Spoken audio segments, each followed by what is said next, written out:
নমস্কার, কেমন আছেন সবাই? ঝর্ণার আর একটা নতুন ব্লগে আপনাদের সবাইকে স্বাগত জানাই। ভিডিওটা ছাড়তে একটু দেরি হয়ে গেল, তাও তোমাদের খুব পছন্দ হবে। সরস্বতী পুজো, তো আমরা সকালে উঠে সরস্বতী ঠাকুর কিনতে গেছিলাম। সরস্বতী ঠাকুর কেনা হতো না কেন, কিছুদিন আগে আমরা গ্রামের বাড়িতে গেছিলাম, তোমরা দেখেছিলে।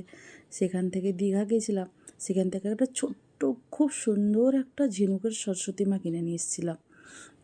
তাই ভেবেছিলাম কিনবো না, সে গল্পটা পরে বলছি, আগে ঠাকুরটা কিনে নিই। চলো, দেখো এত সুন্দর সুন্দর ঠাকুর দেখার পরে মা সাদা রং এই সরস্বতীটা খুব পছন্দ হলো আমাদের সবার। আমি আর আমার দেওর গেছিলাম কিনতে। দেখো কত রঙের সরস্বতী, দেখলে হলুদ, গোলাপি, নীল, কিন্তু মা সরস্বতী সাদা রঙটাই বেশি ভালো লাগে। হলুদটাও খুব সুন্দর লাগে, তার থেকে বেশি সাদাটাই ভালো লাগে। দেওয়ারের আমি গিয়ে নিয়ে চলে এলাম সরস্বতী মাকে। দেখো মার আসন পেতে একটা চোখের উপরে সুন্দর করে মাকে বসিয়ে দিয়েছি। আর গুড্ডু, দেখো গুড্ডুকে বললাম ওই জায়গাটা একটু গোছাতে, তাই গুড্ডু একটু আমাকে হেল্প করছিল।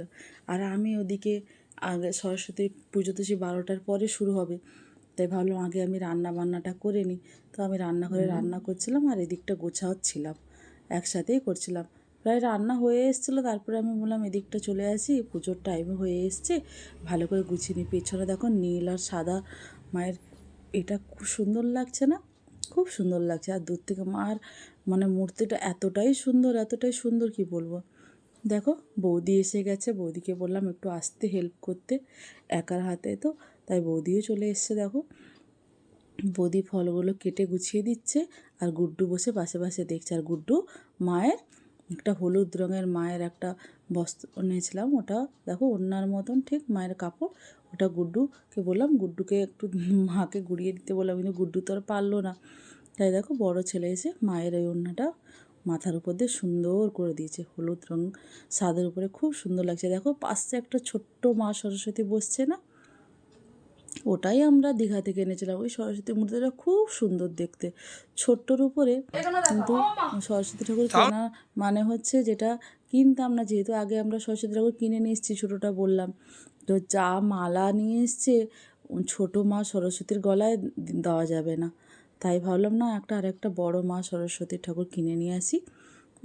ছোটো সরস্বতীর জন্য মালা নিয়ে এসেছি, তাও ওটা ঠিকঠাকভাবে দিতে হবে, না দিলে তো ওইভাবে দেখা যাবে না মাকে। তাই সাদা রজনীগন্ধার মালাটা 2 ভাঁজ করে মায়ের গলায় দিয়ে দিলাম। দেখো মাটাকে দেখতে কিন্তু খুব সুন্দর, দেখছো ফুলের মালা পরাতে মাকে আর দেখাই যাচ্ছে না। ওই ভেবেই বড় মূর্তিটা কেনা আমাদের, বুঝেছ। এখানে রাধাকৃষ্ণর গলায় আমাদের রেগুলার যে পুজো হয়, গলায় মালা, গোপালের গলায় মালা, সব ঠাকুরের গলায় মালা দিয়ে এই জায়গাটা উপরে গুছিয়ে নিয়েছি। এদিকে পুজো শুরু করে দিয়েছে। ঠাকুরমশাই হচ্ছে আমার বর। আমার বর পুজো করতে খুবই ভালোবাসে। আমরা যেটুকু পারি ভক্তি দিয়ে পুজো করি, অত মন্ত্র জানি না, কিন্তু মা সরস্বতী পুজো করার জন্য একটা বই কিনে নিয়ে এসেছি, ওই বই পড়েই পুজো করব। হঠাৎ করে নতুন বাড়িতে আসার পরে আমাদের সরস্বতী ঠাকুর পুজো নতুন বাড়িতে, পুরনো বাড়িতে যখন ছিলাম সেখানে ছাদে আমরা সবাই মিলে পুজো করতাম, আমার বন্ধু দাদা বৌদি সবাই মিলে পুজো করতাম। নতুন বাড়িতে আসার পরে এখানে প্রথম আমাদের সরস্বতী পুজো। এবং পুজো শুরু হয়ে গেছে, এদিকে ফল কেটে আমরা গুছিয়ে দিয়েছি সুন্দর করে। এবার মায়ের ঘরটা পেতে নিচ্ছি, মায়ের ঘরটা পেতে নেওয়ার পরে এবার পুজো শুরু হবে। পুজো শুরু করে দিয়েছে, আমি শাঁখ বাজিয়ে দিচ্ছিলাম, সাইড দিয়ে বৌদিও প্রদীপ ধুনো ওগুলো জ্বালিয়ে দিচ্ছিলো। অ্যাকচুয়ালি বাড়িতে আমাদের পুজোটা আমি আর আমার বর খুব ভালোবাসি, ঠাকুরের পুজো করতে করতে ওগুলো খুব ভালোবাসি আমরা। ছোটো ছোটো দুটো চাঁদমালা নিয়ে এসেছিলাম, ছোট্ট, কেন ঠাকুরটা আমাদের ছোটো ছিল, ওই ভেবে দুটো ছোটো চাঁদমালা নিয়ে এসেছিলাম। তো বড় ঠাকুরের বা ঘটের জন্য ঠিকঠাকই ছিল, ওগুলো কোনো অসুবিধা হয়নি। সাইডে ছেলের বই খাতাগুলোও দিয়ে ওখানে গুছিয়ে নিয়েছি। তো ছেলে বলছে আমি আগে অঙ্ক বইটা উপরে দেবো, আমার অঙ্কটা ঠিকঠাক হয় না। তাহলে হ্যাঁ, মা সরস্বতী যখন তাকাবে অঙ্কর বইটাই তো দেখতে পাবে, উপরেই। আর গুড্ডু যত বই ছিল সব এনে মায়ের পাশে দিয়ে দিয়েছে। গুড্ডু কালে ঠাকুরকে ডেকেই যাচ্ছে তখন থেকে, ও খুব ভালোবাসে ঠাকুরকে, না আমাদের মতন ওরও পুজো দেখতে বা পুজো করতে। এমনি অন্যান্য দিন ওই গোপালকে খেতে দেয়, পুজো করে, কোনো সময় আমাদের অসুবিধা থাকলো। তো গুড্ডোই পুজো দেয় আমাদের।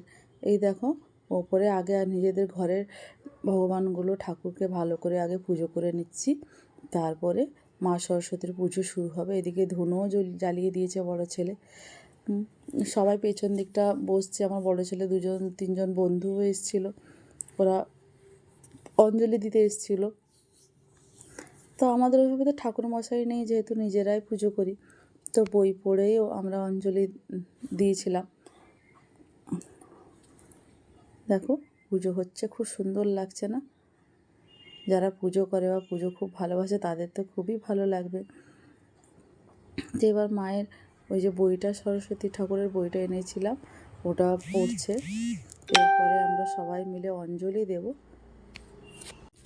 সরস্বতী পুজো তো অনেক দিন হয়েছে চলে গেল, ভিডিওটা এডিটিংও করা হচ্ছে না, আর দুটো ছেলের স্কুল বোর্ড এক্সাম হচ্ছে, তাই জন্য আর এখন সময় উঠছে না। তাই বললাম না, আজকে একটু সময় পেয়েছি, একটু ভিডিওটা এডিটিং করে দেওয়া যাক। যেহেতু এখন বড় ছেলে যেহেতু বোর্ড এক্সাম দেবে, আর গোটোর রেগুলার স্কুল, সংসারের কাজ সেরে আর করা যাচ্ছে না এগুলো করতে গেলে একটু সময়। দেখেছো ছোট্ট মা সরস্বতীটাকে, দেখেছো খুব সুন্দর দেখতে না? ওকে, ছোট্ট মা সরস্বতীটাকে আমরা উপরে সিংহাসনে রেখে দিয়েছি। আর বড় সরস্বতী ঠাকুরটাকে তো আর রাখার জায়গা নেই বা রাখতে পারবো না, তাই দিয়ে আসতে হবে। পুকুর পাড়ে ওখানে একটা চাতালো করা আছে, ওখানে দেখো চোখটা দেখেছো আমার, খুব সুন্দর না? খুব সুন্দর মায়ের মুখটা, সাদার উপরে এত সুন্দর গ্লো করছে মায়ের, মানে পুরো গয়নাগুলো, মায়ের মুখটা খুব সুন্দর। এই প্রদীপটা আমি অনেক দিন আগেই কিনেছিলাম, কালী পুজোর সময় রেখে দিয়েছিলাম, কোনো স্পেশাল পুজো হলে জ্বালাবো। দেখো পুজো আমাদের শেষ হয়ে গেছে, পরের দিন এটা দধিকর্মা। সকাল সকাল উঠে পড়েছিলাম, যেহেতু বর অফিস চলে